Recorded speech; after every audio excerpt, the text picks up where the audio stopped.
Good morning, guys. This is Rashtriyas, Assistant Professor of Mathematics, Government Science College, Autonomous, Bengaluru. Today I'll be dealing with integral calculus, and this chapter consists of applications of integral calculus.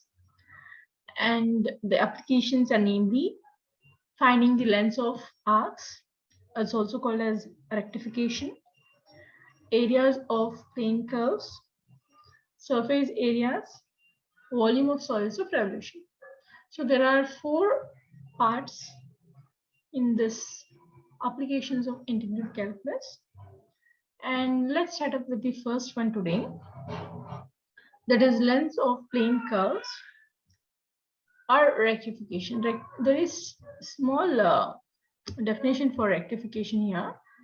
It's the process of finding the length of a plane curve y equal to f of x included between 2 points x1, y1 and x2, y2 is called the rectification of the curve.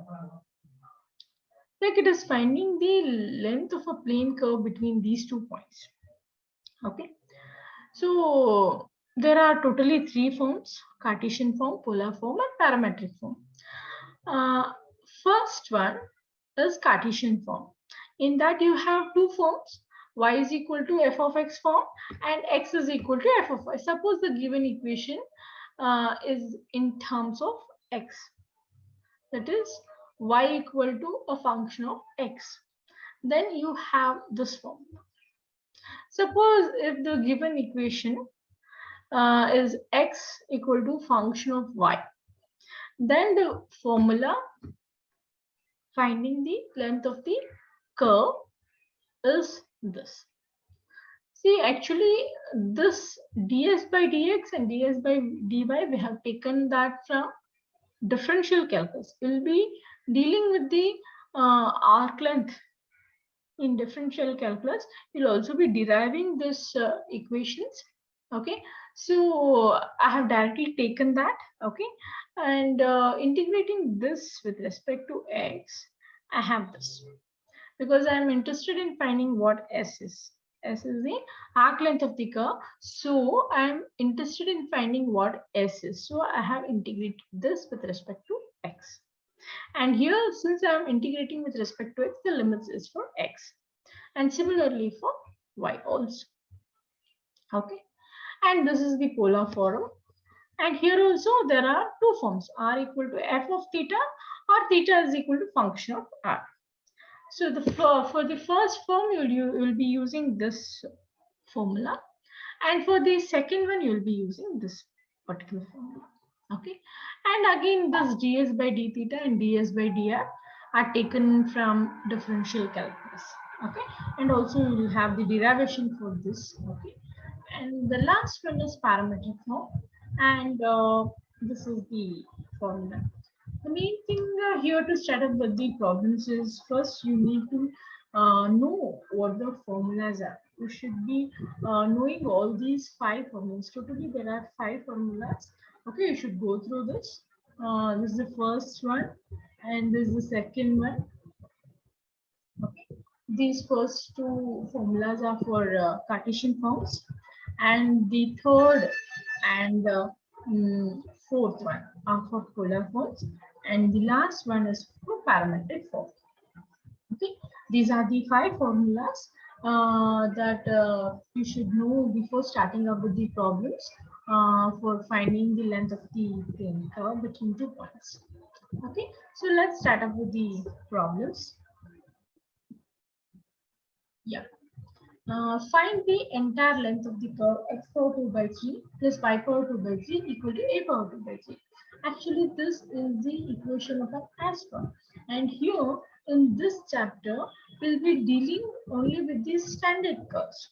Okay, and asteroid is one of the standard curve, and the graph is as shown in this figure. Okay, so here this OA is of length A, OB is of length A, OC and OD is of length A. Okay, so this AB is symmetric BC, and this whole ABC is symmetric to CDA, and like it's a mirror image. Okay, and to find the entire length, first we'll find what is the length of arc length of AB. Okay, first we'll find what is the arc length of AB. Later on, we'll multiply that by 4 to get the entire length of the asteroid. Okay, so this is the given equation of an asteroid, and here I'm differentiating this with respect to x guys. Okay, so that I'll be using the first formula of the rectification. Here you can also differentiate this with respect to y, and you can use the second formula in Cartesian form. Okay, here when you differentiate this equation with respect to x, you have 2 by 3 into x power 2 by 3 minus 1, that is minus 1 by 3. This 2 by 3 into y power minus 1 by 3 into dy by dx equal to 0, because a power 2 by 3 is a constant. We are interested in finding what dy by dx is. So we'll take the remaining terms to the other side.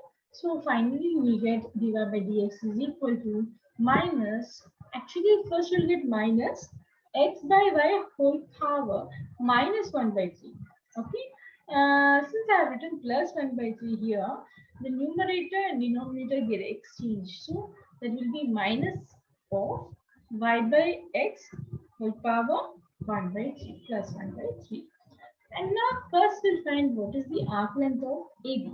Okay, this is the formula that I have used to find the length of a curve. Okay, and since I'm using the first formula in Cartesian form, I'm integrating. See, there is dx here. Okay, you are integrating with respect to x, means the limit should be for x. Okay, so here. When we are finding the arc length of AB, see the B is here, and here the point is 0, 0. I like it starts from 0, 0 to 0, A, 0.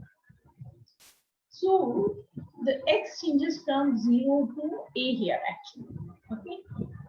Suppose if you are finding the whole A, B, C, then your x varies from minus a to plus. Okay, you can either do like that and multiply by 2 finally, or else you can just calculate arc length AB and multiply by 4. Okay, so here I have taken arc length of AB, so the limits are from 0 to A. Okay. First, we'll find what this root of 1 plus dy by dx whole square is. Then after finding that, we'll substitute it here and integrate with respect to x.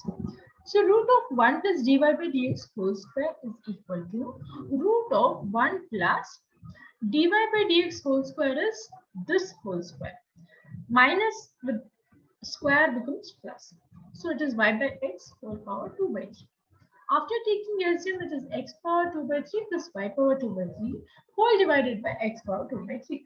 And it is equal to root of, I've written x power 2 by 3 plus y power 2 by 3 equal to a power 2 by 3, as it is the equation of an asteroid. You can see it here. Okay. So next one, this I have written as it is. And after removing the root, we'll get a by x whole power 1 by 3. And this is the root. Okay. After substituting this here in this integration and multiplying by 4, you get the required length. Okay. So this a power 1 by 3 is a constant and has nothing to do with this integration.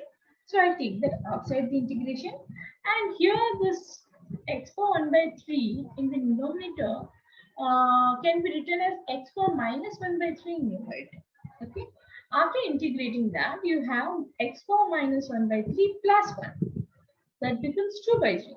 X power 2 by 3 divided by 2 by 3 between the limits 0 and a.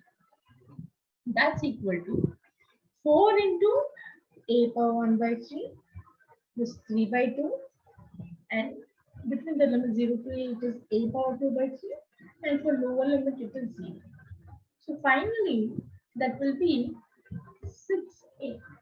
2 1s are 2 2s are 4, so 2 3s are 6. A power 1 by 3 into a power 2 by 3 is a. Okay, so this is all about the first equation. And if you know that the given equation is in Cartesian form, so we have used the Cartesian form formula. Okay. And moving on to the next problem, find the perimeter of the chordioid r is equal to a into 1 plus cos theta. This is also one of the standard curve, and the graph for the chordioid r is equal to a into 1 plus cos theta is as shown in this figure. Okay, and here theta runs from 0 to pi, and arc ABO is symmetric to the downward curve. That is, the upper curve is symmetric towards the downward curve, or it is symmetric about x-axis. And here, what we can do is we can first find the arc length of ABO, and then we can multiply that by 2 to get the entire length of the chordioid. So here, therefore, theta runs from 0 to pi and not pi by 2. See, unlike the previous problem, we are not calculating the arc length of just AB, because AB is not symmetric to BO. Therefore, we are calculating ABO, arc length of ABO, and therefore the theta runs from 0 to pi and not pi by 2. Okay, therefore the limits here is 0 to pi. And here also we'll first calculate what is root of r square plus dr by d theta whole square, and then we'll substitute it here to get the arc length of ABO. Therefore, that is equal to root of r is a into 1 plus cos theta. Therefore, this r square is a square into 1 plus cos theta whole square plus dr by d theta. What is dr by d theta? It is minus a sine theta. So, dr by d theta whole square will be a square sine square theta. In both the terms, a square is common. So, I'll take that outside the root. So, that becomes a, and root of a plus b whole square is a square plus b square plus 2ab plus, here the left hand thing is sin square theta. So cos square theta plus sin square theta is equal to 1. 1 plus 1 is 2 plus 2 cos theta. And here in these two terms, who is common? So the left hand thing is 1 plus cos theta. You have the formula for that. It is 2 cos square theta by 2. After removing the 2, it becomes 2 cos theta by 2, and with this a, that becomes 2a cos theta by 2. So what we'll do, we'll substitute this 2a cos theta by 2 here in this integration and find out the arc length of ABO. And here what I've done is, I have also multiplied by 2 to get the entire length of chordioid. Okay, and here 2a is constant and has nothing to do with this integration. So I have taken that outside the integration. Left out thing is cos theta by 2. When you integrate that with respect to theta, you will get sine theta by 2 divided by derivative of theta by 2 is half between the limits 0 and pi. When you apply the upper limit, that becomes sine pi by 2, which is equal to 1. And when you apply the lower limit, sine 0, that becomes 0. So that is equal to a. Okay. Here first one will get 1 by 1 by 2. So that will be 2 into 4a. That becomes 8a. And the lower limit is 0 minus 0 is just 8a. So this is all about the first class, and we'll be seeing much problems regarding this finding the length of curves or rectification in the upcoming classes. Okay, thank you guys. Thank you.